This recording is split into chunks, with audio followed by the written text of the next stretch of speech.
Պարոն Խաչատրյան, մոտ 11 ժամից ավելի տևեց, ինչ մանրամասներ կներկայացրեք, կարծում եմ առերեսում է եղել, հետո հարձակումություն։ Տեսեք, երկու առերեսում է տեղի ունեցել, նախորդ առերեսման կարելի ասել շարունակությունը լրացուցիչ առերեսում եւ Իրանի Իսլամական Հանրապետության երկու եղբայրների հետ առերեսումներ է տեղի ունեցել, որևէ կերպ չզարմացրեցին մեզ վարույթ իրականացնող մարմնի ներկայացուցիչները, նախորդ առերեսման ապօրինությունները շարունակում են այսօր, ավելի նոր ուժով, ավելի նոր, այսպես ինտուզիազմով, որովհետև ըստ էության կրկին անգամ մենք ականատես եղանք, թե ինչպես է սահմանափակում պարոն Ծառուկյանի արդյունավետ պաշտպանության իրավունքը, մի քիչ ավելի տենց զավեշտալի բան ասեմ, մենք միջանցքում նկատեցինք, որ եղբայրները ճամպրուկներով էին եկել ու կարծում եմ, որ պետքա մեկնեին Հայաստանի Հանրապետությունից ու դրանով պայմանավորված վարույթ իրականացնող մարմինը երևակայի, ես կարող եմ այդտեղ ողջամիտ եզրահանգման գամ, որ ջանք չէին խնայում հապշտապ ավարտել այդ առերեսումները, չգիտեմ դուք կարող եք ստուգել Զվարթնոց օդանավակայանի այդ չվերթների ցուցակի եւ կարծում եմ այնտեղ հաստատ կտեսնենք մի հատ չվերթ, որ այս մոտավոր այս ժամերին էր, հետեւաբար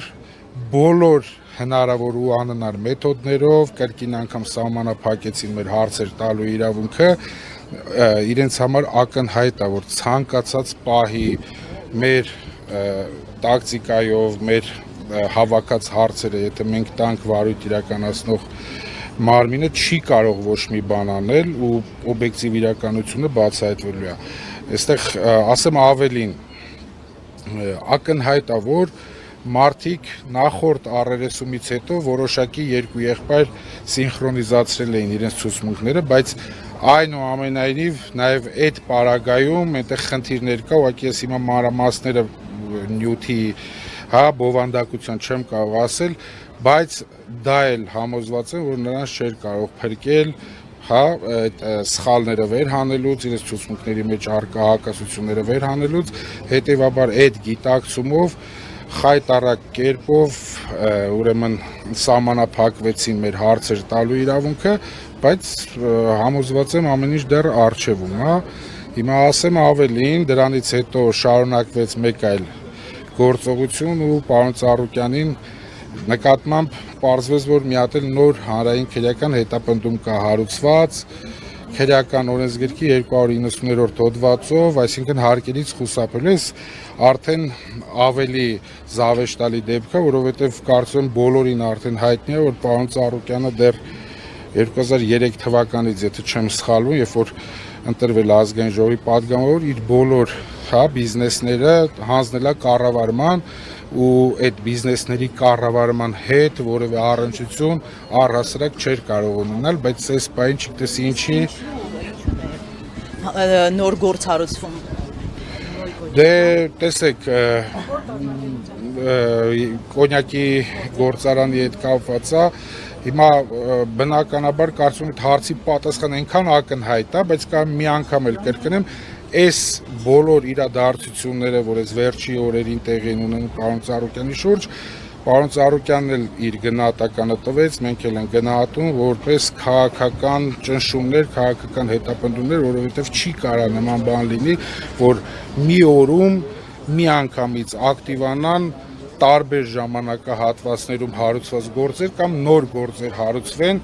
ու դրանց փաստական հիմքեր ուղղակի որ նայում եք իրականության մեջ նույնիսկ գոյություն ունենալ չեն կարող։ Այսինքն այս առերեսման փուլը ավարտվեց եւ ինչ է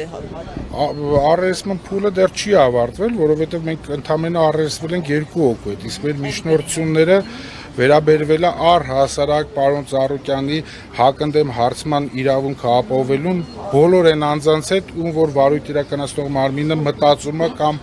ենթադրում է, որ մեր դեմ կամ մեր վերաբերյալ ցուցմունքներ են տվել։ Հետևաբար մենք սպասում ենք ելի նոր գործողությունների, կարան լինեն նաև նոր գործողություններ, բայց ամեն դեպքում այս որակի այս տեսակ խախտումներով գործողությունները ոչ մի լավ տեղ չեն տանում, բնականաբար օրերից մի օր այս գործը գնալու է փակուղի ու այս գործողությունները կարողա, չգիտեմ, եթե գործը գնա դատարան, դատարանում պետք է նորից տեղի ունենան, որովհետև քննչական մարմինը, տեսեք, կազմակերպել էր մարդու պարոն Ծառուկյանի հակընդդեմ հարցման իրավունքի իմիտացիա։ Այսինքն, եթե պրոցեսը իրավական չի, մենք հնարավորություն չունենք արդյունավետ ու լիարժեք իրացնելու մեր պաշտպանական իրավունքը, հետևաբար ստեղ արդարության առնվազն մեծ դեֆիցիտ կա, որը որևէ կերպ իրենք չեն կարող լրացնել։ Իսկ Երեմ Սարգսյանի բացակայությունը ընդհանուր առմամբ ինչ ազդեցություն ունեցավ, նաև նա էր հարցաքնվել եւ դուք նաև բացառք եք հայտնել քննչական խմբին, այս մասով ինչ կասեք։ Ես բացառք հայտնելուց հետո կհիշեք, որ կանխատեսել էի, որ շատ արագ բացարկի միջնորդությունը մերժվելու է, նման արագություն մենակ սենց դեպքերում ապահովում, երբեմն մենք նման միջնորդություններ անելուց հետո օրերով սպասում ենք այդ որոշումներին, բայց այնուամենայնիվ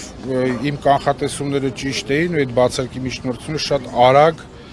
ու սենց արագ էլ մեզ ուղարկվեց որոշումը մերժվեց։ Երեմ Սարգսյանի բացակայությունն էլ հենց իմ կողմից նշված արդյունավետ ու լիարժեք պաշտպանության իրավունքը իրացնելու մասով կարևոր նշանակություն ունի, բնականաբար պարոն Ծառուկյանը իրավունք ունի իր ընտրած պաշտպանների միջոցով պաշտպանվելու ու յուրաքանչյուր պաշտպան գործի քննության ընթացքում գործի ծավալից ելնելով կոնկրետ գործառույթ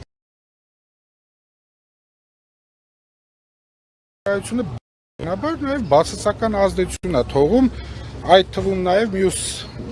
գործոնների ու հանգամանքների, բայց նոր